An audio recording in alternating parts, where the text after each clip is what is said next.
Ladies and gentlemen, thanks for coming out tonight. I know there's a wee bit of wind out there tonight in North Andover. As always, whenever it's snow or anything else, we're right on the wind advisory and wind warning line. And when it's snow, it drives me crazy because I never know which way North Andover is going, and it's usually much heavier snow.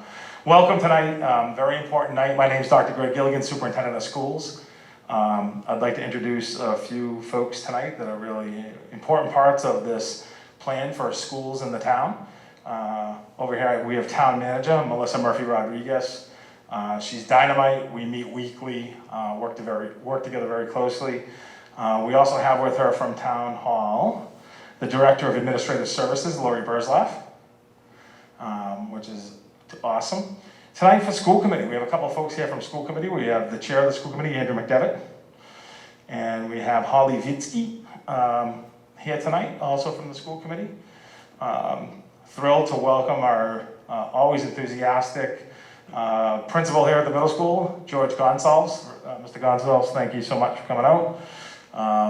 We got some guys from MVG group that Dr. Mealy will be introducing later. We have Dr. Jim Mealy. He's the Assistant Superintendent for Finance and Operations. And, well, not in an official capacity, but we have great folks as a parent tonight. All right. Thanks for the clarification. So, really exciting news. We're here tonight to talk about Facilities Master Plan 2. And the school committee made a recommendation to the town manager and to the Facilities Master Plan 2 group to renovate and or build the Atkinson, Franklin, Kitridge, NAMS, Fire Station number 2, and the Youth Center. And for those who don't know, we're really thrilled that the Massachusetts School Building Authority came out the other day for a site visit to visit the Kitridge School, looking at building a new Kitridge School on site. Was really exciting, and they really saw some of the constraints that we're facing. The reason it's really important with these projects to renovate and build is to impact class size, become ADA compliant, provide the space and equity needed for 21st century learning, and while building capacity for growth for the future. And you'll see some projections here tonight. Schools of this age just weren't designed for what we actually do today, and the spaces we need in the regular classrooms, spaces for technology, spaces for special education, for our EL learners, for OT, PT, speech. It's just different than when this school opened up in 1954. The middle school here has very high class size, and simply put, we need to create the best places for teachers to teach and our students to learn. And this thoughtful project may be one of the most impactful things that we can do for this community over the next 40 or 50 years. And make no mistake about it, it's a long-term project. I also think it's really important to point out in here, there's a couple other projects besides schools. We have the fire station out at the split at Salem and Johnson, and that adds an additional bay, as well as additional bunk rooms. We have female firefighters, and we have for a while, but we want to make sure we have the appropriate spaces for folks to sleep. At the Youth Center, they create several rooms, flex spaces. I think everyone knows how popular the Youth Center is, particularly with this age group and population. I see them every day walking by my office coming here. So we're going to run through our presentation tonight, and then we'll have a chance for questions. But at this time, I'm thrilled to turn it over to Dr. Jim Mealy to start us out. Thanks, Jim. Thank you. Dr. Gilligan, this is our 4th public forum. We have a total of 8 scheduled for this wave of public forums, and he's expanded his introduction each time. So I'm pretty confident by the last one, I'll have to just get up at the end and put the question slide up, because I'll have covered everything. So he did indicate I would introduce you to our MVG consultants. They have been with us throughout the process and will continue to be. Tonight we have Bill Peters and Al Creves from the Mount Vernon Group, and they'll be speaking later. A big question that comes up is, how do you get these projects done and still educate students and keep them safe? So they're going to address that. I also want to point out that Holly Vitsky Lynch is a school committee member, but she was also the chair of the Space Capacity Subcommittee. So did a lot of work on this project, and you'll see it in the presentation tonight, the work that subcommittee did. So just a reminder, this is phase 2. The phase 1 projects are almost completed now. They're, if you haven't been up to the Knights of Columbus, what used to be the Knights of Columbus, behind China Blossom, they've started work on the new senior center. That's the last project of phase 1. So that included the Kitridge gym, the town hall renovations, the school administration building, DW renovation, fire station number 1, which is up by the high school, the Brad Street ABECC, where we added the kindergarten and took the kindergarten students out of the elementary schools, and the senior center. So phase 2, and this is skipping,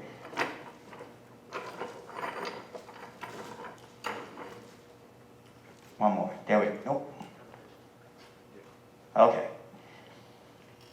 As Dr. Gilligan already said, it's the Atkinson Elementary, the Franklin Elementary, the Kitridge Elementary, the middle school, ABECC, well, that was on the other list, is on this one because of funding, we had to limit the size of the gym, and it just has proven inadequate for the number of students in that facility and for them to operate a daily school. So we've added that on there to add a sufficiently sized gym for that school. And the North Andover Fire Station number 2 and the youth center, as Dr. Gilligan mentioned. Specifically for us, we want to renovate the older schools. These were schools that were built in the 40s and 50s. We want to ensure equity and provide needed support spaces for 21st century learners. We want to be able to impact class size and accommodate capacity or build capacity for future growth. And we need to eliminate some portables that have been in these schools, Franklin and Atkinson specifically, for well past their expected lives. They were put there in the 80s with the end of life of no more than 25 years, and they've gone well past that. So the first thing we did, MVG came in and did building assessments of the buildings we're talking about, including the town buildings, and all of this can be found on the website. And I've been telling people that you can go to our school district website and click on school committee, and under school committee you'll find school capacity subcommittee, and you can click on that. But now Dr. Gilligan showed me this morning. Dr. Gilligan? Yeah, if you simply just go to northandoverpublicschools.com, we have something called featured news, and that will stay as the featured story. It has all the links, it has the information, and also on our front page, sort of above the fold, I think, if you can say that on a computer screen, we have my Twitter account, and my pinned tweet has the forum dates as well as a link to the subcapacity webpage with just tremendous information. Thanks. So not surprisingly, given the age of these schools, they need to be renovated, interior and exterior, but also the mechanical systems that are all original for the most part. They need to be brought up to modern code and ADA code. They need fire suppression systems. That's Atkinson and Franklin. They were grandfathered in, and we've been saying right along that that's not a good thing, that you're grandfathered in and don't have to have them in until you do these major renovations or additions. But that will finally be taken care of. And we need to improve the environments, make them more conducive to learning for our students. We also want the ability to improve indoor air quality. This just came up again. We are applying, the town manager sent over a request for a narrative that she's submitting an application for some funds. What's APRA stand for? American Rescue Plan. The rescue plan. And we submitted for the middle school because one of the things we found during COVID was that we have filters that are better than, they're rated by the MERV 8, 9, 10, 11, 12, the higher the number, the better the filtering. But the systems are such an age that the motors would get worn out trying to bring the air through. So we could only put MERV 8 in for this school. So while that was up to standard, it didn't allow us to improve air quality as much as we would have liked, so we had to open windows and run the systems with windows open, waste energy, and so on. So this would allow us to address that as well. So the other issue, and if you took part in the survey that we did last spring, you saw a question about equity. And if you look at our elementary schools, we kind of hold Sargent up. Sargent was built in the late 90s. It's got all the space you would want in a modern school. And we hold that up as kind of the bar for what we want the rest of our schools to have. We want them all to have space to allow for growth, space to impact class size, should have appropriate support spaces, space for specialists, and environments conducive to learning. So what does that mean at the specific schools? Here in the middle school, built originally in 1953 as a high school, extended in 62 and 95. Most of the exteriors and interiors are good to fair condition, needs renovation to meet ADA requirements and modern code. And it needs classrooms, specifically science labs, modern science labs. And so what we would look to do for the middle school is add those science labs, freeing up what's now used as the science rooms for additional classrooms in the building. The assessments that MVG did included many pictures. The descriptions of the conditions are there. You can see, go into on the website, get the assessments. You can see the final report that's on there. But just a sample of pictures. Here in the middle school, they highlighted the non-ADA compliant issues, masonry and lintel. When we said fair to poor, good to fair condition, there definitely needs to be some issues addressed there. Some roof issues that need to be addressed. And although we did do some work, it's probably about 7 or 8 years ago now, with the green repair projects, they replaced the middle school roof. But it is a large area, and it wasn't the entire roof, so the part that they didn't do is the part that needs to be addressed now. The other schools are Kitridge, our oldest and smallest elementary school, built in 1949. It has had a couple of additions to it.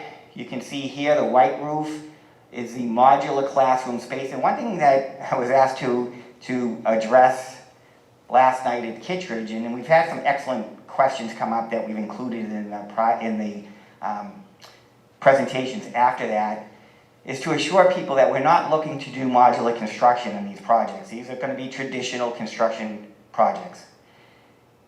We have done the Kitridge 4 classrooms that we added here were modular construction. The kindergarten was modular construction, but we are not looking to do that for these projects. And then the green roof, if you don't know, is the gym that was added to Kitridge in 2013. So similar to the middle school, even more so, probably exterior is in good to fair condition, the interior is in fair to poor, not surprisingly. One thing I want to point out about Kitridge, we submitted to MSBA. MSBA is the Massachusetts School Building Authority. About 4 years ago, we did our first submission for the middle school. We got selected to the next level, which is a site visit, but we didn't get any further.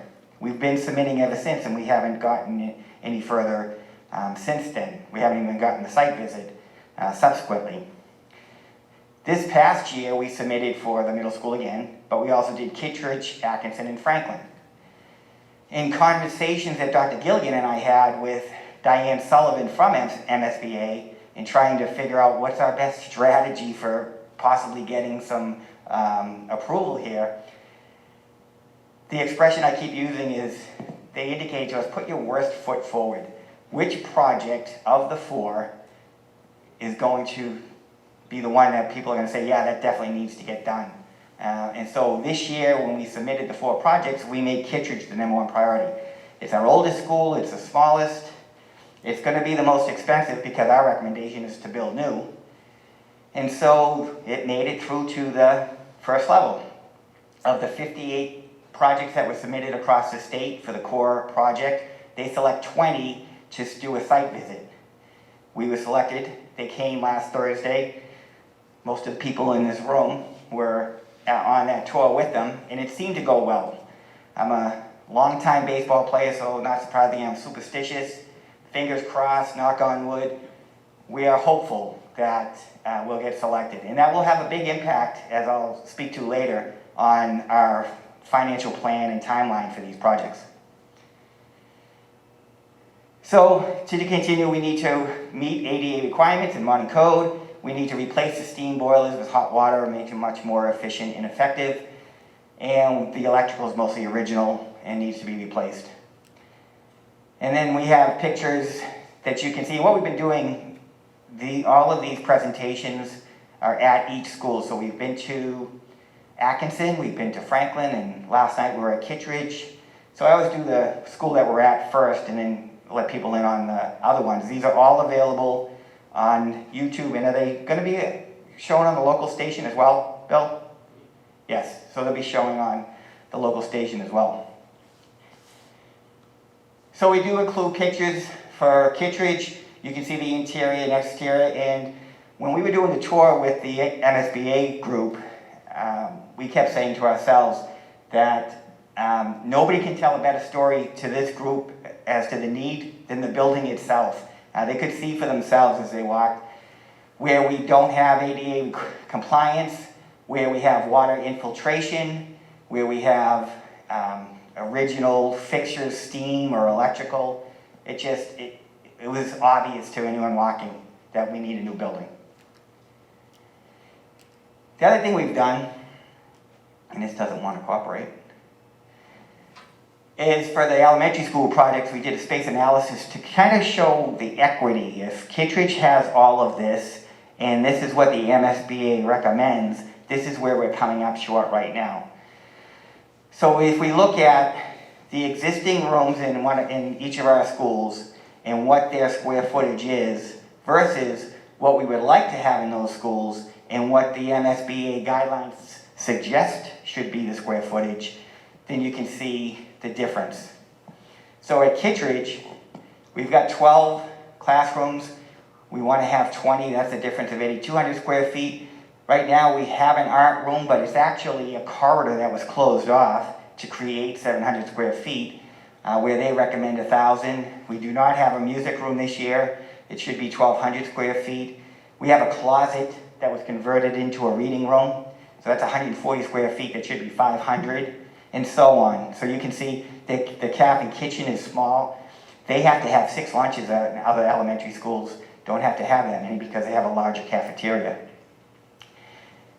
So you can see a lot of the areas are just much smaller because they weren't meant for that purpose. They were storage rooms or closets or other such things, or classrooms split in half. So that's why we have a space issue. Atkinson, similarly built in '64. You can see the portables here in this area have been there since the 80s. The flat roof part of Atkinson is failing and needs to be repaired. The interior is mostly good to fair. Again, ADA and modern code needs. Steam boilers need to be replaced. The piping, more than any other school, we spend our time at Atkinson fixing piping, and that needs to be replaced. The electrical is mostly original. No fire suppression system, as we said, and no elevator. It's got a lift that does not meet ADA requirements. And the pictures of Atkinson showing the same things we've seen. There's the lift right there. And again, Atkinson was built as a middle school originally, and so, not surprisingly then the gym and the cafeteria kitchen areas are large enough. They're sufficient for an elementary school, so they just need the interiors renovated, but the space is good. The rest of the school, though, has the same situation as Kitridge, where areas have been pressed into duty for things they weren't meant to be. And then we get to Franklin, built in '58. You can see the white roof here, that's a portable, and then we have 2 portables at the end here. They don't have a fire suppression system, same needs as the other schools. They also do not have a sufficiently sized gym. I don't know if you're familiar with Franklin, but it looks like 2 classrooms put together, and they call it a gym. So that they need a standard sized gym. Same, showing the pictures you can see. Again, you can see these online. The other benefit is for years now we have VAT flooring in our schools.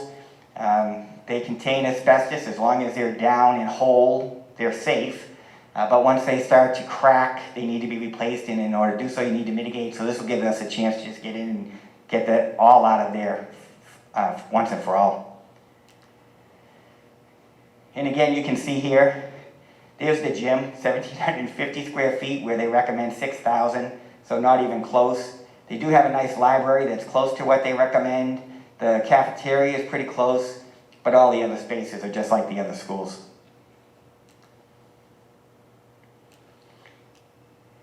The other thing we did in this process is some thorough enrollment projections, because we want to make sure that what we're building towards is what is most likely going to happen. There's never a guarantee, but we wanted to be as accurate as we could. If you were here in the early 2000s, then you probably heard about Foster Farms and the attempt to close Kitridge then and build a new school out at Foster Farm. Well, part of the argument at the time was enrollment projections that said elementary enrollment was going to grow by about 1,000 students. And it was based on the fact that they were looking at 3 years of data that showed growth. And if you had continued that trend, you would have seen 1,000 more elementary students. But it was just a peak. And you see, over time, you see peaks and you see valleys. So what we did is we looked at 25 years of data to find out what the trend really is when that kind of levels off the peaks and the valleys. And we also had 2 separate consultants independently do projections. And they consistently came out with, went right by it, the trend that we have seen. So one had 48 per year, the other had 25, kind of in the middle of that is 30 to 35, and that's exactly the trend. So you can see there's the peak that they looked at when they thought that enrollment was going to do this. But then it came back down and leveled off, and now in COVID we're seeing kind of a dip, but we expect it to come back up. But that dotted line that you can't see too well, but it goes right along here, is that 30 to 35 per year. And that takes into account the developments that we've seen. You've got Avalon coming in, you have Princeton that's pretty much in now, right? It's just the commercial part. So it takes all that into account. It takes the birth rate, new housing developments, all of that when they do the projections. So based on the enrollment projections and the building assessments and the surveys that we conducted, we did those back in the spring. We had a huge response to the community survey, 800 responses. We did a staff survey and had a really good response from them. Based on the feedback we got in those surveys, our recommendation was that we maintain the current grade distribution. Some of the options included things like a lower and upper middle school, even a lower and upper elementary school. Community was strongly behind keeping it the way it is, maintaining neighborhood schools, but adding capacity and renovate to address the identified needs of equity, support spaces, 21st century learning, class size, and enrollment growth, while allowing us to finally get rid of those portables, but always being fiscally responsible. So what does that mean here? It means renovating the interior, including the cafeteria, the gym, and the library, renovating the exterior, including the roof and paving the entire site, upgrading the electrical, plumbing, and HVAC systems, and adding 10 to 15 classrooms / science labs that would free up the other classrooms, and adding 4 to 8 support spaces. Dr. Gilligan. Yeah, Dr. Mealy, thanks. I just wanted to add in, I think, it's no surprise, we've been talking about this for many years. So if you're new to the community, we've been trying to get folks, we're going to the senior center for a presentation with, folks without kids even in school yet. But our middle school has been one of our biggest challenges for space. for many years now. It's a large middle school. It's one of the larger middle schools in the area. And year after year, class size here is the highest with our comparable DART districts from DESE, and it's usually second or third when you take in 20, 30, 20 of the additional surrounding comps that we use, we've historically used over time. So it's tight here. We know the challenges, but class size here has been a big issue.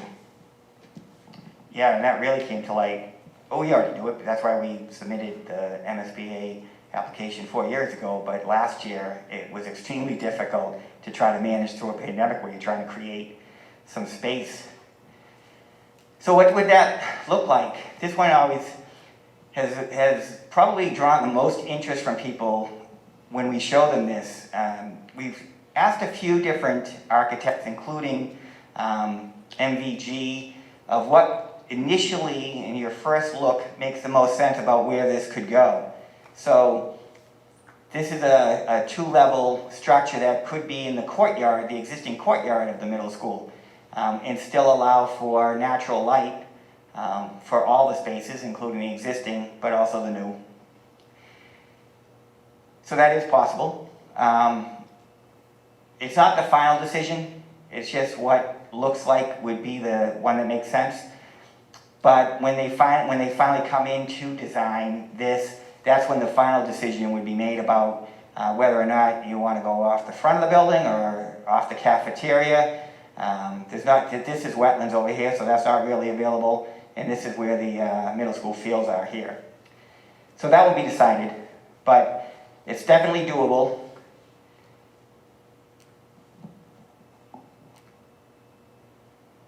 And this is not doable. There we go. As I said, Kitridge, we're recommending a new school. It does not make sense to anybody, given the layout of that building and the age of that building, to just renovate and add on. So we are recommending a new building. And what that could look like, and this is where I'm going to ask MVG to speak, because this is probably the time that makes the most sense. When we talk about school projects, how do you, right here is where the existing building is. And so the new design, one preliminary design, would be a 3-floor structure that comes off the gym and the existing modular classrooms here, and then add some administrative and support space in the front. But that can all be done while students are still in school learning. So I'd like to ask, is it going to be Al? To just speak to how school projects are done safely and timely. Thank you, Jim. Yeah, certainly. So there's one major component that needs to be established right at the very beginning, which is the safety of the students, teachers, and parents on the school site while under construction. So that's the first and foremost thing that has to take place. The second to that is educational delivery, and those go hand in hand. So in the educational delivery piece of that, you would work with the district to find out how much renovation you can do so that you can maximize the amount of work that gets done up front by the contractor to reduce your timeline. So having said that, the way we do that is we separate the construction area from the public and have them have a completely separate access to the site so that the students and teachers and parents have complete circulation and control of the site while the construction's happening. In addition to air quality and all those other things, noise control and that sort of thing to be mitigated. So that's really the essence of how to deal with that. So the more you can do up front, the quicker you can do it. In this particular case, that's a pretty straightforward application. If we're building, in the Kitridge instance, a 3-story structure, you would start that right away, completely separate the access for the contractor, build that up front, have the students occupy the existing school. Once that's completed, the students would move into that component of it.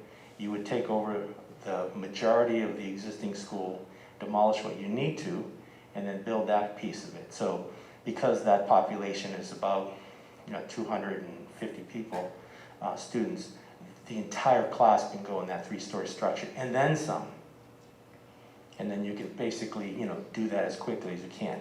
Each project is a little different, but the basic principles stand out the same way in terms of how to manage the project. Get as much done up front, minimize the time, cost to the district, and then, have the students completely separate from the construction area. Thank you. Thank you.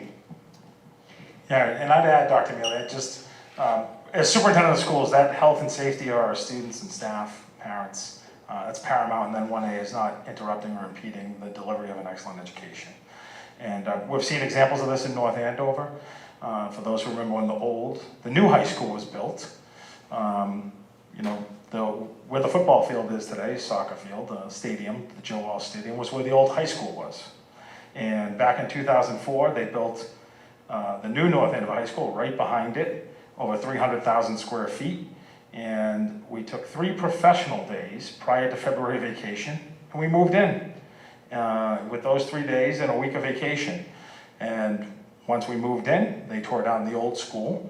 Impacted fields and some of those things, but it was pretty smooth. These guys have experience with hundreds of projects, so it's certainly doable, but the health and safety is number 1 and 1A. After that is delivering education without interruption. So, thank you. Al said something important. He said, and then some, when he was talking about the ability to move the Kitridge students back into the new building, and then some.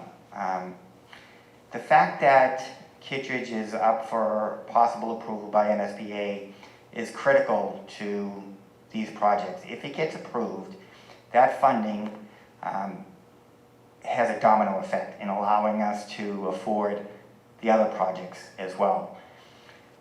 So that would move this up in the timeline because then it would be part of the MSBA process. And building this building would have excess capacity in the district that allows us to do the other projects as well. And that excess capacity allows us to phase these projects and get them done in a timely manner. So specific for Franklin, that would be moving the 3 portable classrooms, again, renovating interior and exterior, upgrading all the systems, installing that fire suppression system. And when I say fire suppression system, that's a sprinkler system. Add 6 classrooms, 4 to 8 support spaces, and build that new gym. And we could repurpose the existing. And what would that look like? Well, the gym could go where one of the portables is right now, and then the additional classrooms and support spaces could go where the other 2 portables are, and connect the wings of Franklin. If you've been to Franklin, if you come down this wing, you have to go all the way back to go to the other one. You can't get over there. This would allow you to connect at either end. Atkinson, we would be taking out the 2 portables, renovating interior, exterior, upgrading all the systems, fire suppression system, install an elevator, and add 6 classrooms and 4 to 8 support spaces. And we could do that. If you drive into Atkinson, you come along this wing as you come up to the front door. It would be a wing that would kind of mirror that just behind it and connect to the existing wing for those spaces.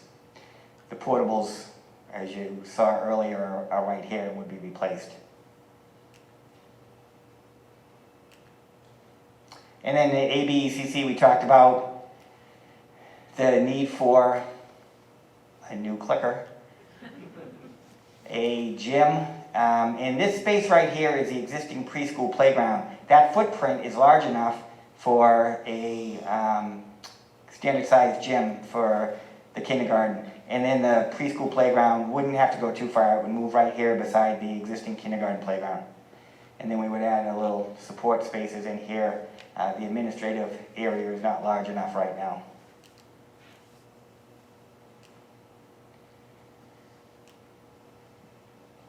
And then, as Dr. Gilligan mentioned, at the confluence of Salem and Johnson Streets, you have 2 town projects. You have the fire station number 2 and you have the youth center. I'm pretty sure Dr. Gilligan mentioned this. It would be an extra bay for the ambulance, right? Storage. And storage. And then the living accommodations and support spaces for the building. And then the youth center has some additional flex space being added to it. So what happens now, there's a working group, the Facilities Master Plan 2 working group that Lori, who you met earlier, is a part of. Steve Foster, who is our facilities manager for the town. Paul Hutchins, who Dr. Gillen will tell you is Chief Building Inspector. myself, Lynn Savage, who is the finance director for the town, and Jim Stanford, who is the public works director. Also a big part of that is the town manager, not surprisingly. So we've had this is our fourth forum tonight. We'll have one at the senior center for those who cannot make evening meetings. That one's scheduled during the day. On the 4th of November, we are presenting to the select board on November 8th at Town Hall for anyone who wants to attend at Town Hall. The Brad Street ABEC on November 9th, and then the youth center on December 1st. The purpose of these public forums is to show you what's going to happen, what are the recommendations, what are the projects that we're looking to do. Big question is what's going to happen with MSBA and Kitridge. We hope to have that answer by December. They have a meeting in December that they make a decision, but not all of the projects are decided at that date. They have another one in March that they make their final decisions on. We certainly have impressed upon them. I heard the town manager speaking to the MSBA rep, telling her how important it was that we could find out by December. And so if we are able to, if we're accepted in, what that means is we then can formulate the timeline and funding plan for all the projects. It obviously changes if we're not accepted in, because then you're dealing with $36 million that the town has to come up with rather than 20. So coming out of the holidays, our intent, again, we hope to hear by December, and fingers crossed that we are in, we'll have some public forums, at which time we will be presenting the timeline or the projected timeline at that point, and the funding plan, or projected funding plan at that point. So what's that look like? The school committee made the recommendation for the projects you saw tonight in September to the Facilities Master Plan Working Group. The working group has met and will continue to meet all the way up until not only December, but we're hoping to hear by December so we can get to work on the timeline and funding plan. We're having the public forums up until December, and then we'll have some more coming out of the holidays. We're going to deliberate, the working group will deliberate right up till March, probably even more than that, but the warrant's due for the town meeting in March, so that's why that date's there. We'll continue these types of public forums from January through May, hopefully building support for these projects. We'll have some messaging, Cam will still be involved, and the public forums, which will include the funding plan. We'll be looking for town meeting approval on May 22nd, May 2022 for the overall plan, but approval of the design of the first project in the plan. And then the subsequent meetings after that, it might not be every year, but going out from there, we'll be looking for design 1 year and construction approval the next at subsequent town meetings. Some of the things that have come up from our other forums that have been either good observations or good questions. People want to make sure the renovation addresses 21st century technology needs. We certainly have found our needs were increased exponentially during the pandemic, where we had to provide virtual learning often, and how important it is that we have internet capacity and the infrastructures in place. And so we want to make sure that we design that into our new buildings and the renovated buildings. The other thing that came up was the use of outdoor space. If you have not seen the tents around the town on the school property, you have been driving around. They're very prominent, but they've been really useful. The students have been able to go and have outdoor classes. They've been able to go out and eat be able to go out during recess, during inclement weather. So there seems like there could be opportunities for useful outdoor space in schools that could have an educational benefit. So let's see if that's the case and design those into these projects and make them so that they're able to have internet capacity as well, or access. Are there partnering possibilities with the Stevens Library? It's interesting, you know, as we go through and see that some areas are in need and others aren't, and people start to think that the libraries may have seen their day, but that's not the case. They've been adapting very well. They still are places where our children can go and read and get books and get interested in learning and reading, but they've been adapting. They are where you'll see them with the green screen because it's a library media center, and they're creating their own videos and multimedia presentations. They're working on robotics. Dr. Gilligan. No, I was just going to add, so it was an interesting comment the other night by a parent. Make no mistake about it, we already are partners with the Stevens Memorial Library. We do a ton with them, and I think this, you know, the idea of this, or the gist of it was, you know, is it a possibility for the library to have a branch, you know, a small branch at a school? So they've been terrific partners over the years, so.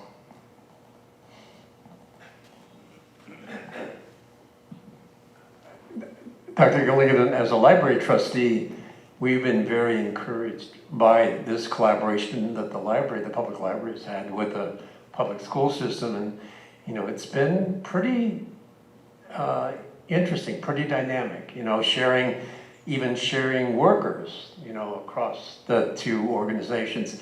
But what I see happening is not so much Stevens Library branch in a school, but much enhanced collaboration. Like, for example, the library can provide services for students when schools are closed.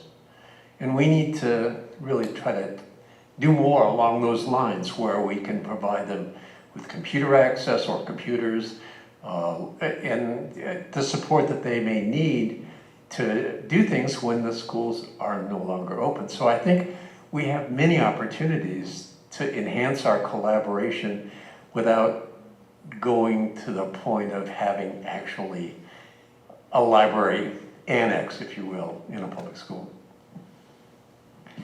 Stan, great point. We're just pointing out a few of the comments from the other night, just some interesting ideas, and I think much like this process, leaving no stone unturned and listening to all the different comments, but I would echo your sentiment, Stan. It's been a tremendous partnership, and I think we can always continue to grow together. So. The Space Capacity Subcommittee had the benefit of Stan's participation. He was a member as well. Stan has, as he said, a library trustee, school committee member and chair, school building committee member, historical society member, and I'm sure I'm missing something. Eagle Scout director. So it was great to have Stan as part of the committee. So I mentioned earlier about the financial plan and timeline and why that's not being discussed right now. It's going to be discussed in depth coming out of the holidays. The other question that has come up is, how can we make sure our children will be impacted by these projects? It's a great question. I mean, and I'll share this. I'm going to ask the town manager to say a few words. But by way of kind of introducing it, I said this last night at Kitridge. We have put a lot of time, the school committee, to the subcommittee, and a lot of other people have put a lot of time into developing the plan and the projects with the help of MVG. But even given that, it's expensive. This is a lot of money that we're talking about. And even during the process, plugging along, I was thinking, is this really going to happen? And I have to tell you, a couple of weeks ago, town manager said, I've been working on the scenarios and the modeling, and the high school debt is dropping off in this year, and other debt is dropping off, and we've got some other things happening, some developments coming online, that if we kind of extend this out a little bit, it's not, you know, in the next 5 years we're doing all these projects, but you extend it out, that we can do this without having to really impact the taxpayer all that much. And I thought, it was the first time I thought to myself, these are gonna happen. These projects are really gonna happen. So it was really encouraging for me. And I just would like the town manager to kind of expand on that a little bit. Sure, I'd be happy to. So one of the things that we've been doing within the working group are really building scenarios, and I shared some of them on the down low at Stan the other day. And I've been continuing to building them and having a lot of fun with my spreadsheets. But you know, one of the things that we realized is that over a 14-year period, we're really opening up about $73 million in levy capacity through debt that's just falling off. You know, we usually take bonds that are anywhere, depending on what they are, from 10, 15, 25 years. So one of the amazing things that's happening is that we had done a lot of work about 15, 20 years ago, and now we're seeing kind of that work fade out, and we're opening up capacity within our levy. So if we're very careful and deliberate, we can be sustainable about how we do this, and we can do it without really impacting our taxpayers that much. Does it mean we can do it in 5 years? No. It may be more of a 14-year plan, but it's doable, and I think that brings a lot of hope to all of us. Thank you. So with that, I will open it up to your questions, any that you might have. And we'll just ask you to raise your hand if you have a question. Dr. Gilligan will give you a mic so that the audience watching, when they do watch it, will be able to hear the question.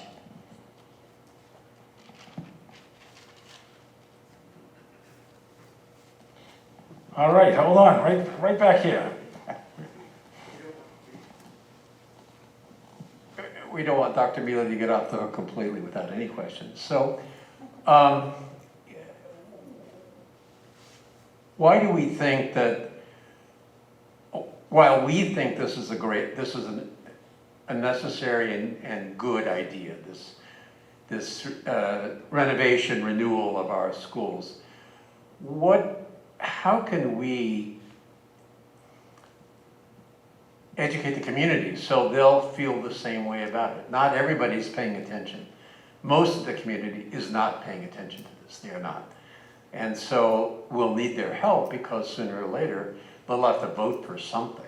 You know, either the approval of an overall plan or the money or something.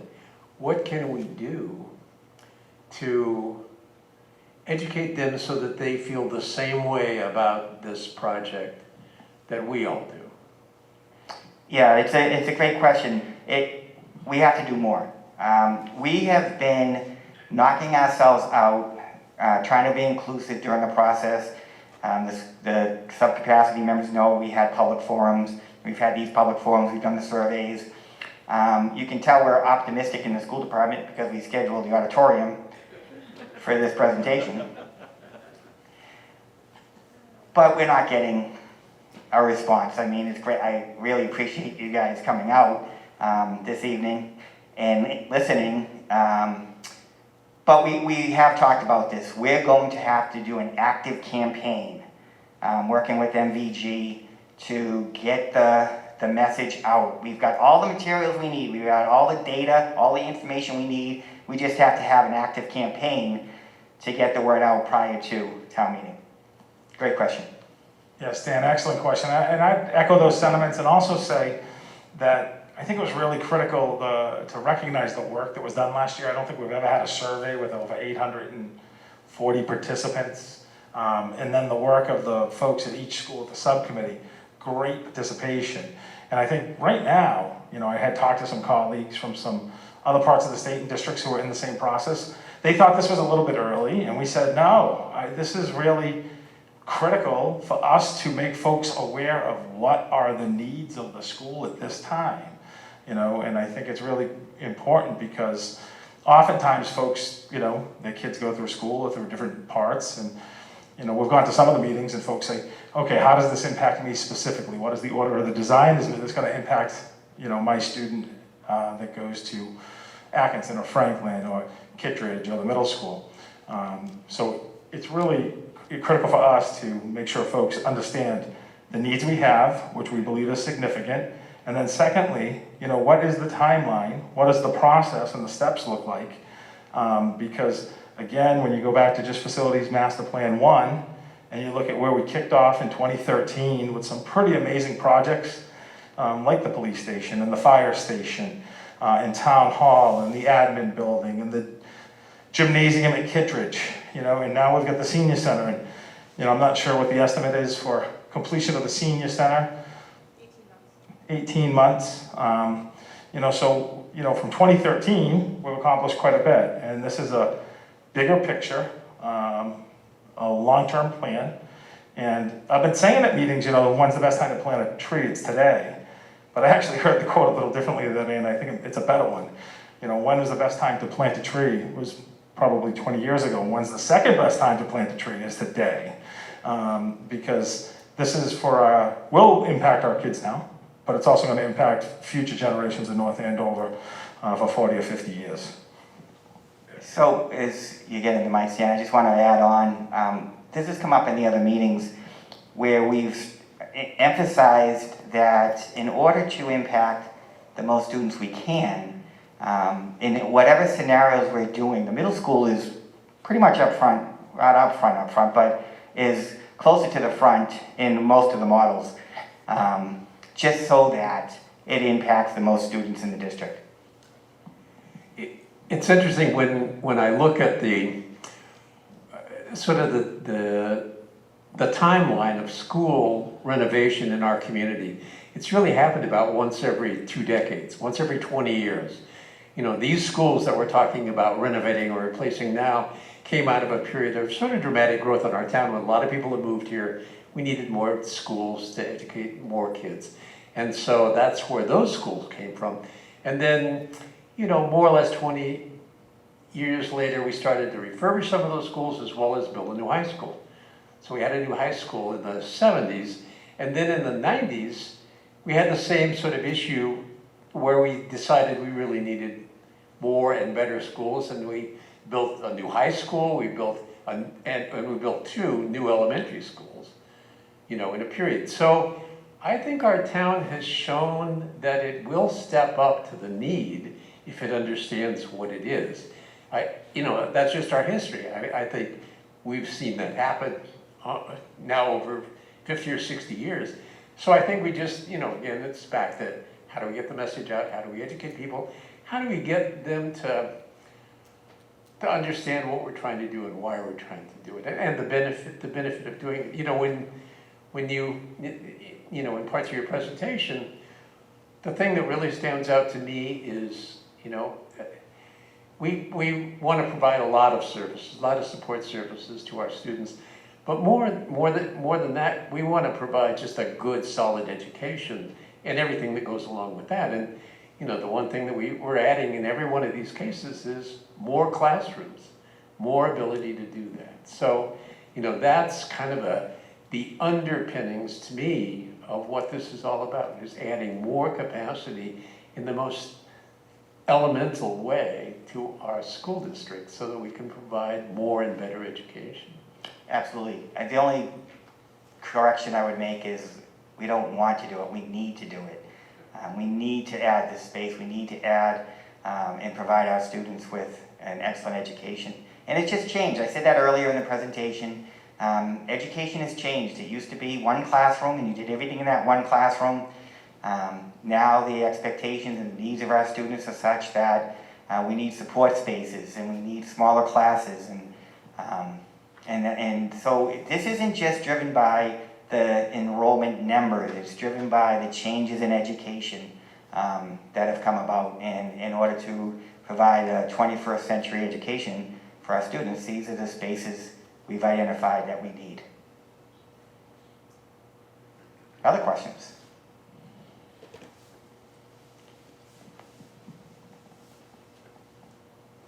Thanks, Dan. Good evening. First of all, just a comment to say thank you very much for the presentation. I thought it was very well done, very comprehensive, very educational, which is why we're all, what this is all about. I'd be curious what the turnout at other forums has been, and tonight I think, it's not a great night. I'm sure a lot of people who may have come tonight said, it's a lot nicer in my house at the moment, and I think I'll stay there. So that's understandable. But the issue that Stan identified, and that clearly you're all aware of, is crucial, obviously, in that I found out about this, I think, through an article in the paper last week, probably. Really, I try to keep as informed as I can, but I didn't, and I might have heard something way back, oh, we're going to look at schools, but I wasn't really aware of the status of the progress that's been made, the work that's been done, obviously, by a lot of people. And I think you've got a lot of good information there. And I think I agree with Stan, the town does tend to come around on things, but I think you'd also have one of those, I don't want to spend a nickel crowd versus I'm so committed to quality education, and then the group in the middle, how many people turn out at town meeting is always a factor, and what does that mean? So, and what does that lead to, I should say. So, I guess my comment again is to thank you and to say that I think the material is quite good. The challenge of letting others know about it is a significant one, and I'm just wondering how people have turned out in the past. Yeah, I'm glad you're emphasizing that. I would love to blame the weather for the turnout, and I will, but it hasn't been great. It's been maybe a few more people at each school than this, and so maybe the weather held 3 or 4 people out tonight. We thought it might be more for the middle school, but it is what it is, and it certainly has informed us that that campaign that we've been talking about has to happen, and we have to be very active in the next few months, and certainly coming out of the holidays and leading towards town meeting and getting the word out and getting people educated and supportive of the projects. Right, because we see this as a community project, not just a school project. There was a heavy emphasis on schools here. So we're thinking about all the different ways which we can engage people. And I think, having stuff on YouTube, tremendous. Meeting with the PTOs and spreading news that way, great. I know we have the ability to blast out, oh boy, I think I have 7,000 people on my list on the school end. But I also think of people like my mother. She'd kill me to say this, but I think she's almost 80. And so she likes the hard copy of the Tribune that's being delivered, and if it's not there at a certain time, I can occasionally hear about it. But we're thinking about groups too that get their news in a different way. And I was really thankful to the town manager to allow us to write an article in the quarterly tax bill, because I know that's something everyone reads. And I know in particular, my mom always says, oh, I read your article in the tax bill, and she'll always have a comment. Usually it's about grammar, but we've tried that way. On the other end, there are a lot of folks that have moved to town that have a 1-year-old, or they haven't, they're planning on having a family, but they haven't had a family yet. And so, we've been kind of working our resources that we use at the Brad Street School, with the folks with like our connections, not so much through early intervention, but certainly like the preschools, the folks that we try to get a sense of how many kids are coming in a particular year, to spread the word, because it's absolutely critical. We had some tremendous projects for the schools and Facilities Master Facilities Master Plan 1, and the town did too. And we have 2 town projects and the school projects here. But this is just absolutely critical. 4 out of our 5 projects the schools have an average age of 65 years old. I think that was the year Dwight Eisenhower was reelected. And a lot has changed since then. And when as we continue to move forward and get things reordered, and we have a campaign, I think it even allows us more of an opportunity to bring folks through and actually see firsthand the challenges we face. And it's not just about meeting federal or state mandates or being compliant with, making the bare minimum. It's about what kids in North Andover deserve and what kind of is the best education we want to provide for them. Because we have taken over every square space of bathrooms, closets, everywhere else, and been very creative, and we've pushed it to the limit to have these best spaces for kids, but it's just not adequate.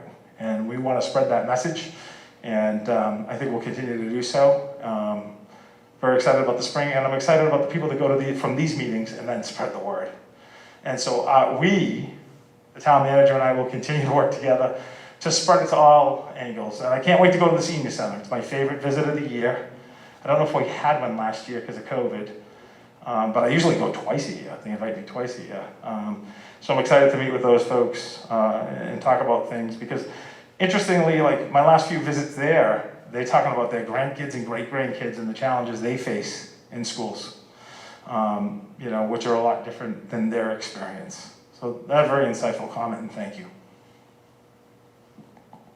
Any other questions?